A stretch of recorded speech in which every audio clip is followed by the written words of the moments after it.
Segundo as autoridades, secretamente, ele vendia produtos para a fabricação de crack e cocaína. Quando a reportagem ela fala que o Cariani vendeu esses produtos, na verdade não foi o Cariani que vendeu, a empresa, o CNPJ, a qual ele é sócio, que foi que fez essa tramitação dessa mercadoria. Se você quer saber um pouco mais de informações mais detalhadas, estou deixando um card aqui com um vídeo que eu explico com mais detalhes. No entanto, como a gente pode ver aqui, ó, no e-mail, o Cariani de fato, ele estranhamente foi que fez esse meio de campo com o cliente, na verdade. Por que eu estou falando isso? Quando você é sócio de uma empresa, eu sou acostumado, eu trabalho com contabilidade há 13 anos e eu nunca vi um sócio administrador lidar diretamente com um cliente ou com um fornecedor. Para isso existem algumas pessoas do administrativo, relacionamento com clientes, que faz esse trabalho.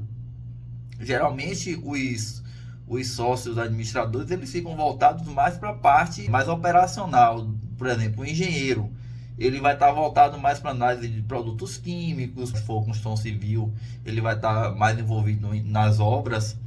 E é muito difícil você ver esse tipo de envolvimento como a gente está vendo aqui nesse suposto e-mail, certo? Então esse é mais um indício que torna aí um pouco estranho essa movimentação. Eu estou falando aqui de forma técnica, pessoal, não estou para julgar ninguém, mas por conhecimento e por experiência, eu achei um pouco estranho esse tipo de movimentação. Na última terça-feira, a Polícia Federal deflagrou uma operação contra Cariani e outras 12 pessoas e fez buscas e apreensão em endereços, incluindo a casa dele e a empresa dele. Quem é Renato Cariani para a Polícia Federal? As investigações indicam que seria o sócio de uma empresa que teria desviado produtos químicos através de intermediários para abastecer o crime organizado. Em 2008, virou sócio da Anidrol, empresa localizada em Diadema, na Grande São Paulo, e alvo da Polícia Federal. As autoridades acreditam que a Anidrol tenha vendido produtos químicos controlados para o tráfico, mascarando esses desvios como se tivessem sido transações legais com grandes indústrias químicas. A polícia fez uma estimativa desses repasses para o crime, considerando apenas as transações fictícias para uma dessas empresas. Olha só, a Anidrol vendeu 3 tipos de solventes. Os 2.050 litros no total podem produzir 1.640 quilos de cocaína. A empresa também comercializou substâncias em pó, que podem servir para adulterar a cocaína. A soma das quantidades dessas substâncias poderia produzir 15,8 toneladas da droga. Ainda segundo a investigação, a Anidrol também comercializou 4.875 quilos de fenacetina, que podem gerar 12,2 toneladas de crack. A Anidrol chamou a atenção da Receita Federal em 2015, com 2 notas emitidas para a farmacêutica AstraZeneca. Vamos lá. Quando a reportagem ela fala que foi tentado mascarar essas informações, acontece pelo seguinte fato: quando você tem uma mercadoria que você vai ter que dar vazão dessa mercadoria, seja por venda, seja por perda, isso acontece através da emissão de uma nota fiscal.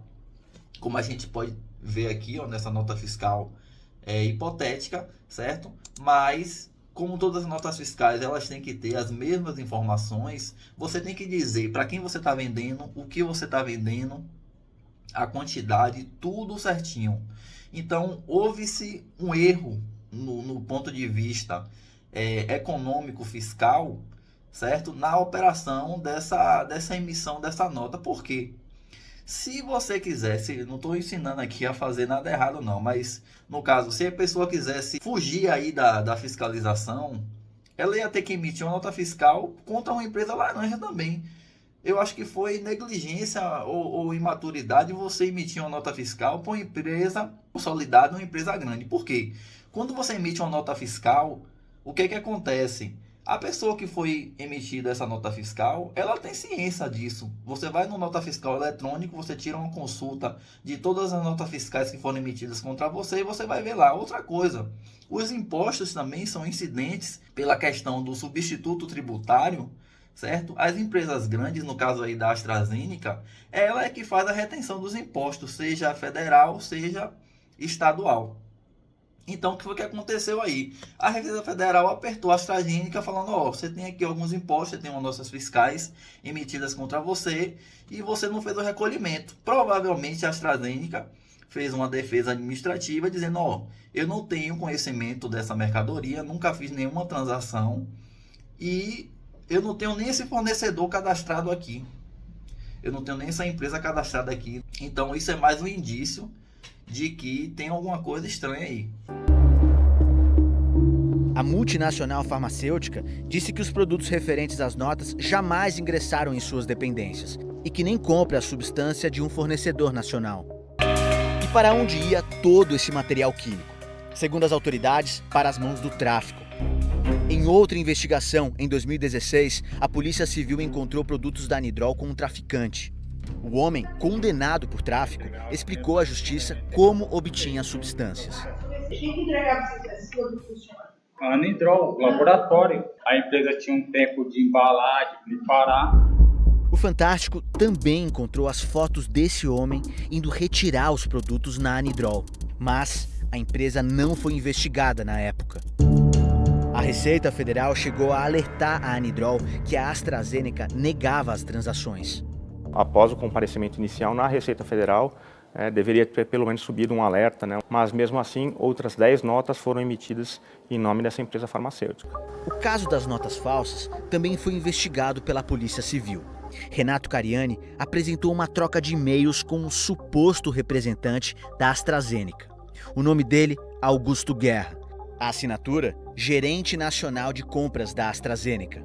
Mas Augusto Guerra não existe. Augusto Guerra foi um nome criado, um e-mail criado, como uma suposta pessoa que seria funcionário. Ocorre que a AstraZeneca constatou que essa pessoa jamais fez parte dos quadros de funcionários.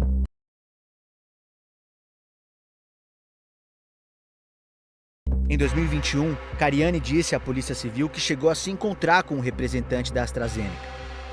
O inquérito nunca chegou a descobrir quem seria Augusto Guerra. Foi arquivado no início deste ano. Mas, na Polícia Federal, a história teve outro rumo. Os investigadores descobriram que quem fazia os pagamentos das notas eram pessoas diretamente ligadas a um amigo de Renato Cariani, chamado Fábio Spínola. Com relação aos pagamentos mencionados na matéria, o que acontece? Quando você está na empresa, tem uma área chamada financeiro, certo? O pessoal do financeiro é responsável por efetuar pagamentos e por registrar recebimentos. Então, a contabilidade, quando ela vai fazer a conciliação bancária, contábil, ela sabe quem foi de fato que fez aquele pagamento. Ou seja, ela vai lá no financeiro, no registro do financeiro, e analisa a conta que foi feito o recebimento daquele valor. O caso aqui que é estranho é o seguinte: quando você trata diretamente com a empresa, que você faz operações comerciais com a empresa que é CNPJ, o recebimento também vem através de um CNPJ. Então, quando você tem um pagamento feito por uma pessoa física, chama muita atenção, porque ele vai de encontro com um dos princípios da contabilidade, que é o princípio da entidade. Você não pode misturar relações entre contas de pessoa física com conta de pessoa jurídica. Então, também esse é um questionamento que a Polícia Federal vai analisar. A Polícia Federal vai pegar a relação bancária, vai pegar primeiro o extrato bancário, vai pegar a relação dos fornecedores também na contabilidade e vai fazer o cruzamento dessas informações para verificar a veracidade dos fatos. Segundo a polícia, foi ele quem criou o e-mail falso do personagem Augusto Guerra. Dados de um e-mail com esse nome estavam no celular de Fábio. Outro ponto que me chamou muita atenção: a gente está acostumado a trabalhar no meio empresarial, a gente sabe que quando você faz o cadastro de um e-mail corporativo, esse e-mail corporativo, ele não vem do jeito que veio ali no vídeo, não. .outlook.com. Ele vem ponto e o e-mail corporativo da empresa. Por exemplo, vamos dar um exemplo: Braskem. Vai vir fulano@braskem.com.br. Caixa Federal. Fulano ciclano @caixaeconomicafederal.com.br. Entendeu? Então, esse é mais um indício que tem alguma coisa errada aí. Porque a gente que está no meio empresarial, a gente que trabalha com contabilidade, trabalha na parte financeira, fiscal, administrativo, a gente já tem um pouco mais de experiência, e vocês que estão assistindo um vídeo, às vezes não sabem por que alguns detalhes estão sendo analisados. Então eu estou aqui para justamente explicar e deixar mais claro do que a reportagem em si. Havia também 2 recibos bancários de pagamento da criação desse e-mail. E curiosamente, essa agência da Caixa em que foi efetuado o pagamento fica a 260 metros da Alabanzas, que é uma oficina de propriedade do Fábio Spínola. Mas quem é Fábio Spínola? Para essa pergunta, Cariani e os investigadores têm respostas diferentes. O Fábio é um empresário de Diadema, dono da maior loja, da loja referência na cidade para a área automotiva. Essa é a atividade econômica que eu sempre conheci o Fábio. Quem é Fábio Spínola? Fábio Spínola é o grande intermediador de todo o esquema. Ele é o elo de ligação com os traficantes. Em maio deste ano, Fábio foi alvo da Operação Downfall, que desarticulou uma quadrilha de tráfico que usava mergulhadores para colocar droga no casco de navios. Ele foi investigado pela Polícia Federal de Curitiba como pertencente a uma organização criminosa que atuava principalmente nos portos brasileiros, responsável por exportar quantidades elevadas de cocaína para a Europa e Ásia. Era conhecido como Fabinho Superman. Segundo as autoridades, Fábio foi a 2 prédios usados pela organização criminosa para destruir provas. Foi preso dias depois em São Paulo, mas solto no fim de novembro. E na operação desta semana, Fábio foi encontrado com uma tornozeleira eletrônica. Na casa dele havia R$100 mil em espécie. A defesa dele diz que o inquérito tramita em segredo de justiça, mas destacou que Fábio é inocente. Na operação dessa semana em Praia Grande, no litoral paulista, um ex-funcionário de Fábio chegou a ser preso. Ele fez vários pagamentos à Anidrol se passando por empresas farmacêuticas. Na casa dele foram encontrados 25 quilos de ácido bórico, substância controlada. Serve para conferir um maior brilho à cocaína e o crack. A substância apreendida estava na embalagem da Anidrol. Na sexta, em suas redes sociais, Renato Cariani deu mais detalhes sobre a relação dele com o Fábio. Renato, você tem uma relação íntima com o Fábio? Relação íntima seria o quê?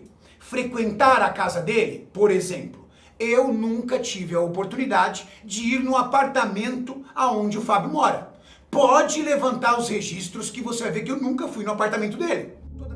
O Fantástico pediu uma entrevista com Cariani, mas a defesa dele diz que ele prefere se manifestar nos próprios canais.